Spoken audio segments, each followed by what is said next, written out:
Hi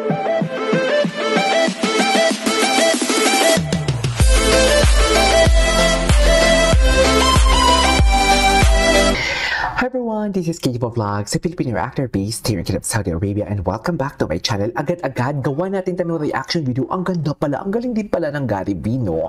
Na clone. In fairness to him, ang ganda ng execution nila. Nagawa ko ng reaction video yung My Way nila kanina, at ang ganda ng tunog. I really love the texture of the voices and the harmonization.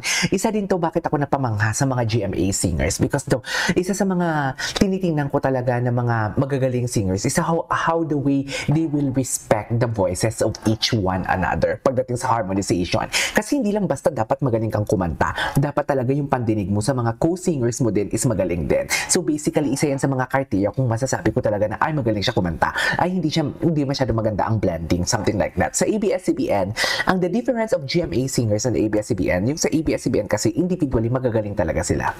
Belter talaga. Pero pagdating na pinagsama-sama mo na sila, medyo ang harmonization, it's not giving. Unlike sa GMA talaga, na pag marinig mo talaga sila, kung nanonood kayo ng aking reaction video or mga performances lang ng The Divas of the Queendom, Majesty, yung Majesty kasama yung lalaki, babae at lalaki na GMA singer, and The Kingdom kung lalaki lang, pagdating talaga sa harmonization, ang ganda talaga ng tunog, parang choral, parang choir talaga siya. And kanina, sa My Way, gumawa ako ng reaction video, ang ganda ng tunog. Sobrang ganda ng tunog. So I won't take any longer. Elvis Presley, Matt Monroe, Gary V, Unchained Melody sa The Clones. I am not pretty sure sa KDRAC. Hindi ko alam kung ano ibig sabihin ng KDRAC. But yeah, without further ado, let's start this reaction video. Go!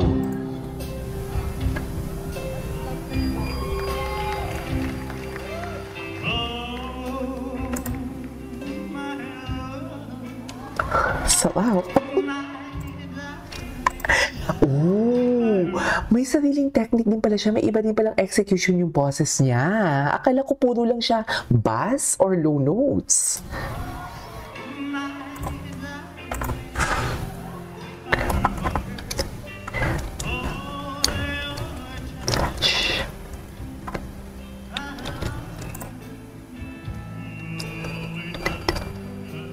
Wow, totoo ba?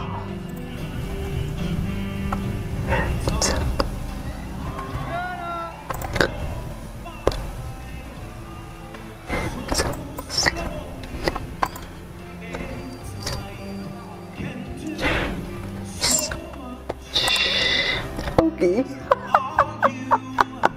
Alam mo, Kenkoy pala silang dalawa, no? I never thought na Kenkoy pala talaga silang dalawa. So, totoo lang kasi the way they what do you call this? The way they talk, the way they answer the question. Although who is this? Si Ruel Carino, medyo naano ko na siya, nabavibe ko na yung attitude niya. I mean, yung kanyang ugali, should I say. Pero si Jerome talaga, hindi ko pa talaga siya mag-gauge.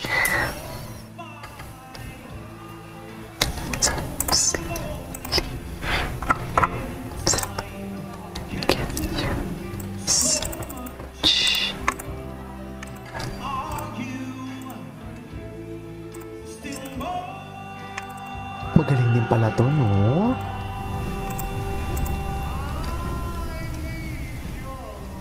Ay, hello!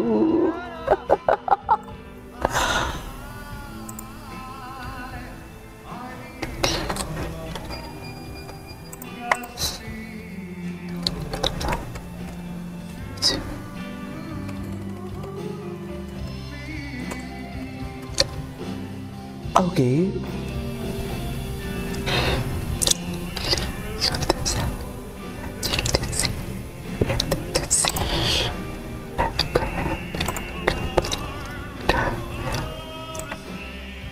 Oh, nice.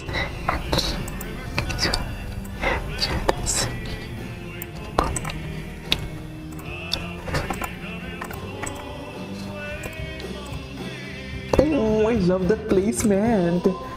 I really love that placement. Wait, ang ganda ng placement ni Jerome tapos pinasukan ni Ruel.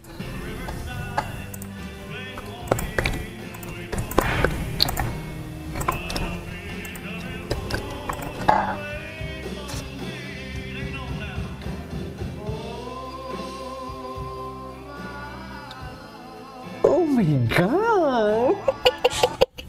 Noel, baby ka pa, pero the way talaga siya mag-deliver ng, oh, my love. Parang kinikiliti ang pagkababae ko for today's video.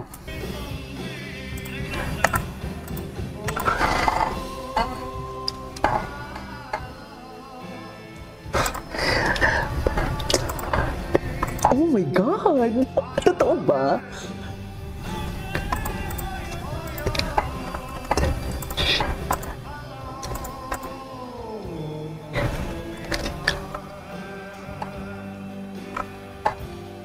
Okay.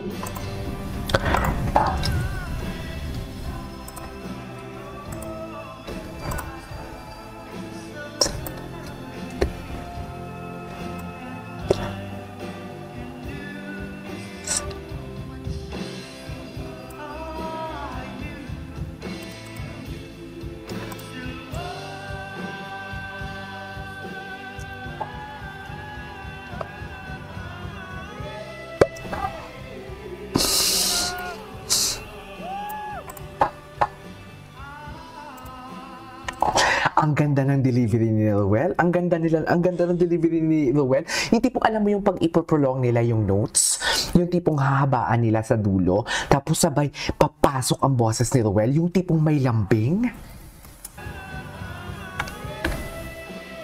Falsetto from, no. That is head tone from Jerome Evardome.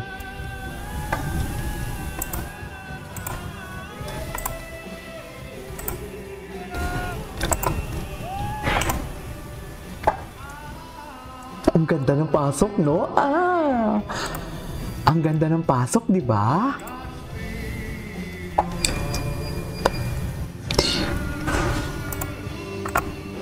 To me.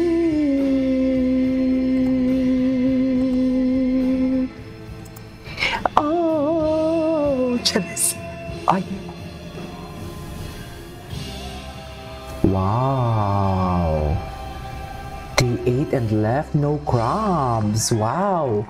The collab that we didn't know na kailangan natin. Sa totoo lang. Anyways, there you go guys. That is our for today's video. This is KJ Vlogs and see you on my next vlog. Bye!